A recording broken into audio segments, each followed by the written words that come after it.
창세기 9장 1절부터 17절까지의 말씀 한 절씩 교독하겠습니다.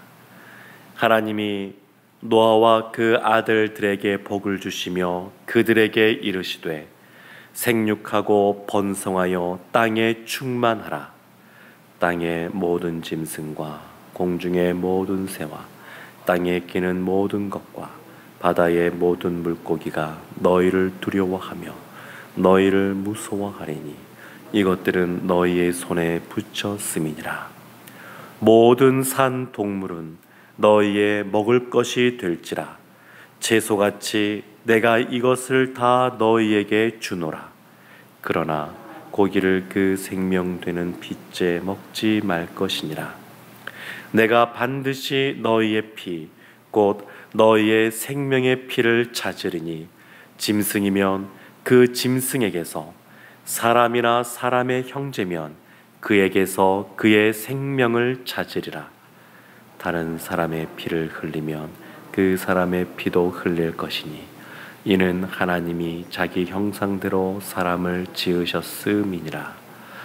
너희는 생육하고 번성하며 땅에 가득하여 그 중에서 번성하라 하셨더라. 하나님이 노아와 그와 함께한 아들들에게 말씀하여 이르시되 내가 내 언약을 너희와 너희 후손과 너희와 함께한 모든 생물 곧 너희와 함께한 새와 가축과 땅의 모든 생물에게 세우리니 방주에서 나온 모든 것 곧 땅의 모든 짐승에게니라. 내가 너희와 언약을 세우리니 다시는 모든 생물을 홍수로 멸하지 아니할 것이라. 땅을 멸할 홍수가 다시 있지 아니하리라. 하나님이 이르시되 내가 나와 너희와 및 너희와 함께하는 모든 생물 사이에 대대로 영원히 세우는 언약의 증거는 이것이니라. 내가 내 무지개를 구름 속에 두었나니 이것이 나와 세상 사이의 언약의 증거니라. 내가 구름으로 땅을 덮을 때에 무지개가 구름 속에 나타나면 내가 나와 너희와 및 육체를 가진 모든 생물 사이에 내 언약을 기억하리니 다시는 물이 모든 육체를 멸하는 홍수가 되지 아니할지라.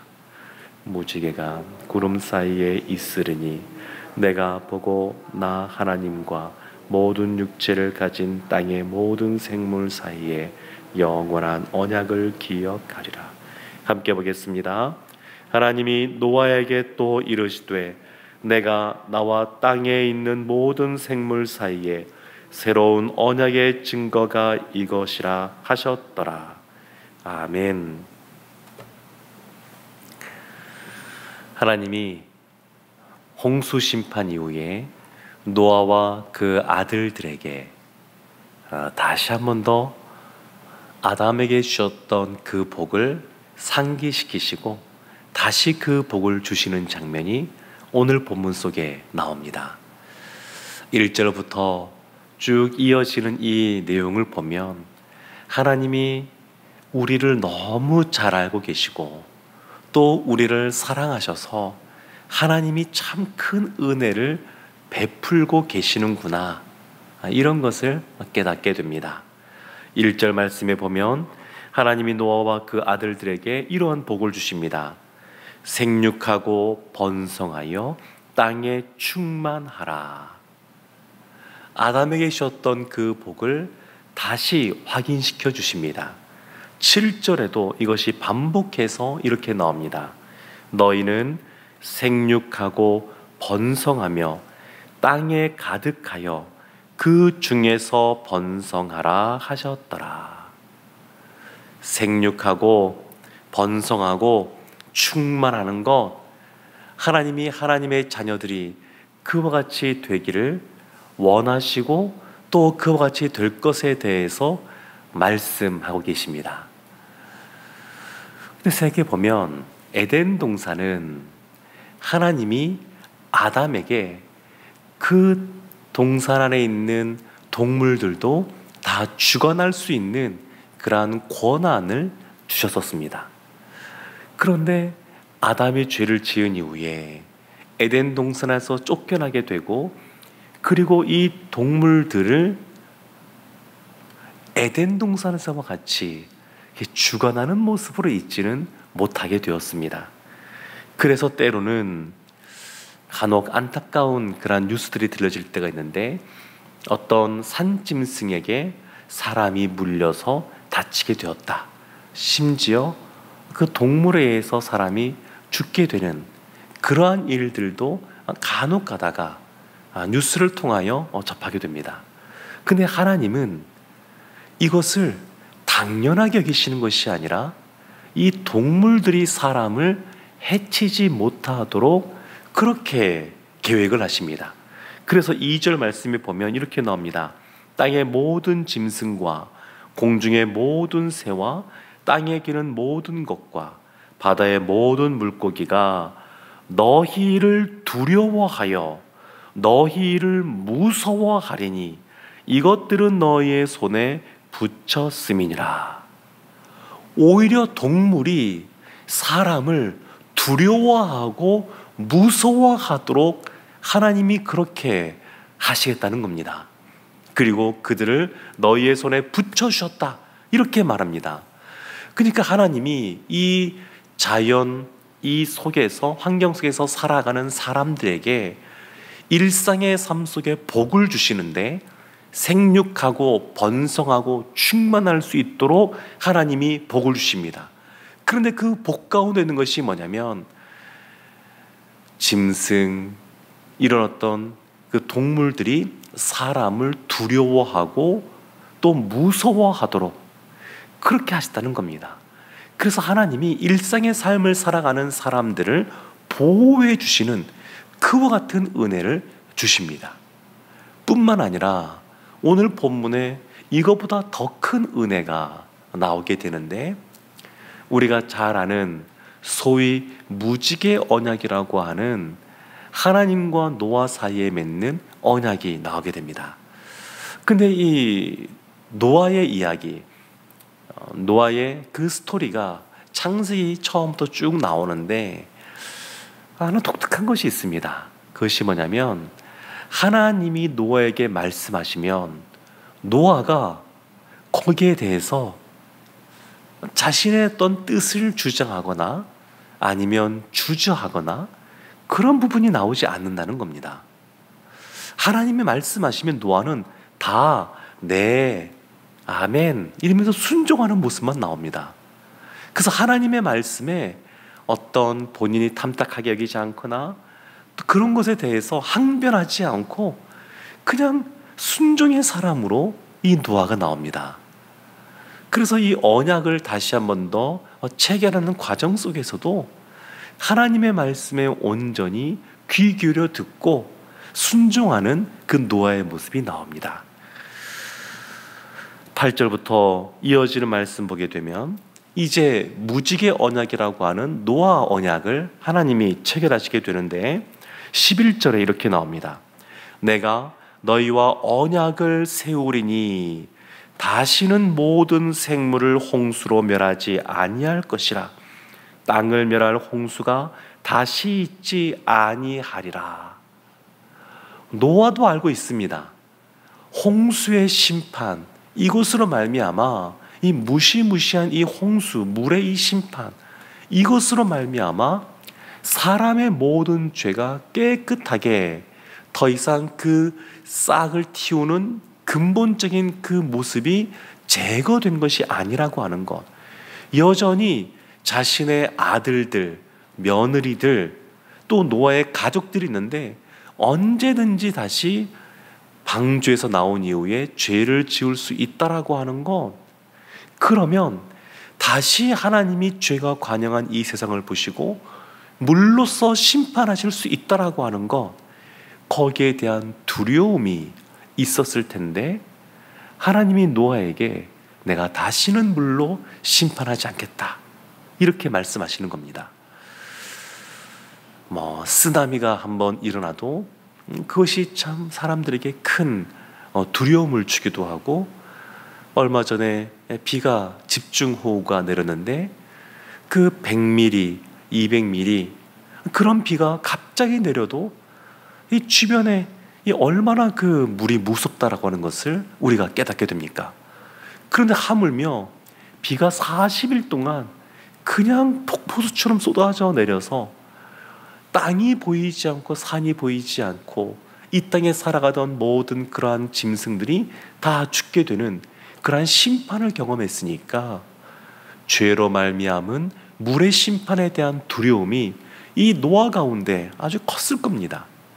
근데 하나님이 그것을 아시고 내가 다시는 물로 심판하지 않겠다, 이렇게 약속하시는 겁니다. 이것이 큰 은혜입니다. 하나님이 우리를 아십니다. 그리고 언약을 체결하시는데 여기에 독특한 것이 또 뭐냐면 언약, 계약을 목숨 걸고 지키는 것을 언약이라고 말한다 그러면 이 언약은 쌍방간에 체결하는 겁니다. 그러면 서로 간에 우리가 이것을 행하겠다, 이런 것이 나와야 되는데 하나님이 물로 심판하지 않겠다, 이 내용은 분명히 나오지만 여기에 따른 노아와 또 하나님의 사람들이 무엇인가 행해야 되는 조건은 나오지가 않습니다. 일방적인 하나님의 은혜만이 나옵니다. 노아와 또 그 가족들이 어떤 행위를 해야지만 이 언약이 지켜진다, 이런 것이 아니고 하나님께서 일방적으로 그들 가운데 은혜를 베푸시는 내용이 이 무지개 언약이라고 하는 이 노아 언약입니다. 그래서 하나님이 이런 것들을 통하여 노아에게 그의 아들들에게 주신 것은 뭐냐면 평안입니다. 평안. 다시 죄를 지을 수 있는 죄인이라고 하는 것에서부터 오는 그러한 두려움, 그리고 물의 심판에 대한 그러한 두려움으로부터 하나님이 평안을 주고 계신 겁니다. 이 생을 살아갈 수 있도록 생육하고 번성하고 충만할 수 있도록 짐승들을, 동물들을 사람들의 손에 붙이셨을 뿐만 아니라 더 영적으로 또 우리 마음속에 있는 깊은 그러한 두려움을 평안으로 바꾸어 주고 계십니다. 그래서 놀라운 겁니다. 우리도 예수 그리스도의 십자가의 은혜를 경험하고 있는데 그 십자가의 은혜라는 것도 따지고 보면 그 은혜를 받아 누리는 우리가 행하는 것이 없습니다. 하나님이 먼저 우리를 사랑하셨고, 먼저 우리를 찾아오셨고, 먼저 우리를 위하여 십자가를 지셨고, 우리가 무엇인가를 한 것이 없습니다. 그럼에도 죄에서 우리를 구원하는 은혜를 주셨고 평안을 주셨습니다.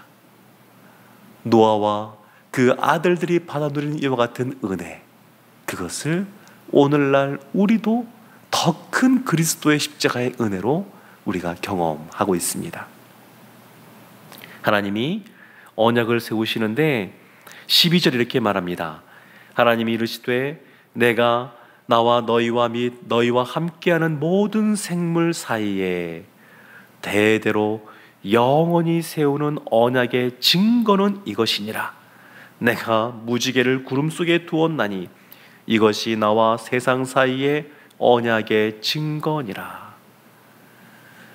그러면 하나님이 물로써 이제는 심판하지 않겠다, 이와 같은 언약을 증거로서 보여주시는 것이 무지개입니다. 근데 무지개가 어디 있냐면 하나님이 구름 속에 두셨다라는 겁니다. 사랑하는 성도 여러분, 하나님이 그 무지개를 보실 때마다 이것을 기억하시고 이 땅을 살아가는 사람들에게 또 하나님의 백성들에게 그 물로 인한 그러한 심판을 다시 주지 않겠다라는 것을 기억하십니다. 그래서 16절에 이렇게 말합니다. 무지개가 구름 사이에 있으리니 내가 보고 나 하나님과 모든 육체를 가진 땅의 모든 생물 사이에 영원한 언약을 기억하리라. 물로써 다시는 심판하지 않겠다라고 하는 내용이 담겨 있는 이 언약, 이것을 영원한 언약이라고 말하고 그것을 늘 기억하시겠다, 이렇게 말씀합니다.